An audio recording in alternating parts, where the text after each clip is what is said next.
मिर्ज़ा गालिब और अल्लामा इकबाल के बाद फैज़ अहमद फैज़ उर्दू शायरी का सबसे बड़ा नाम है। ये अजीम शायर 13 फरवरी 1911 को सियालकोट में पैदा हुए। फैज़ अहमद फैज़ का कमाल ये है कि उन्होंने उर्दू शायरी की तख्लीकी रिवायात को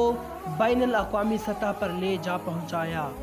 उन्होंने मुल्की हालात को तनकीद का निशाना बनाते हुए ये खूबसूरत कलाम तहरीर फरमाया।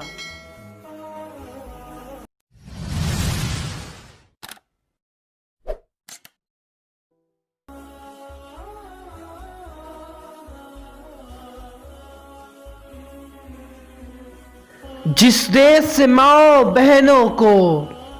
अग़यार उठा कर ले जाएं, जिस देश से माओ बहनों को अग़यार उठा कर ले जाएं, जिस देश से कातिल गुंडों को अशराफ छुड़ा कर ले जाएं, जिस देश की कोर्ट कचहरी में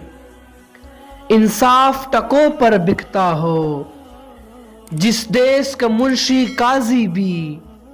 मुजरिम से पूछ के लिखता हो, जिस देश के चप्पे चप्पे पर पुलिस के नाके होते हों, जिस देश के मंदिर मस्जिद में हर रोज धमाके होते हों, जिस देश में जान के रखवाले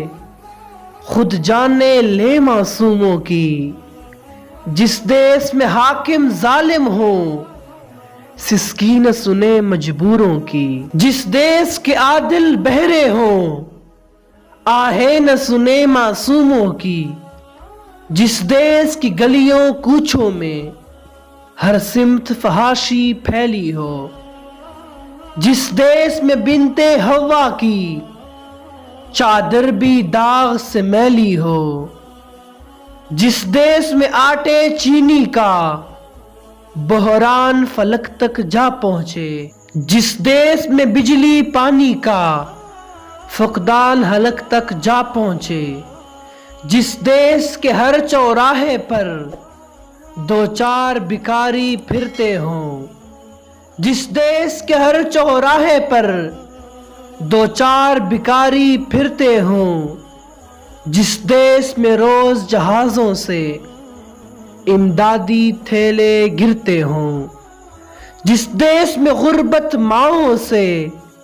बच्चे नीलाम कराती हो, जिस देश में दौलत शुरफा से नाजायज काम कराती हो, जिस देश में दौलत शुरफा से नाजायज काम कराती हो, जिस देश के ओहदेदारों से ओहदे न संभाले जाते हों, जिस देश के सादा लोह इंसान वादों पे ही टाले जाते हों, जिस देश के सादा लोह इंसान वादों पे टाले जाते हों, उस देश के हर एक लीडर पर सवाल उठाना वाजिब है। उस देश के हर एक लीडर पर सवाल उठाना वाजिब है। उस देश के हर एक हाकिम को सूली पे चढ़ाना वाजिब है। उस देश के हर एक हाकिम को सूली पे चढ़ाना वाजिब है।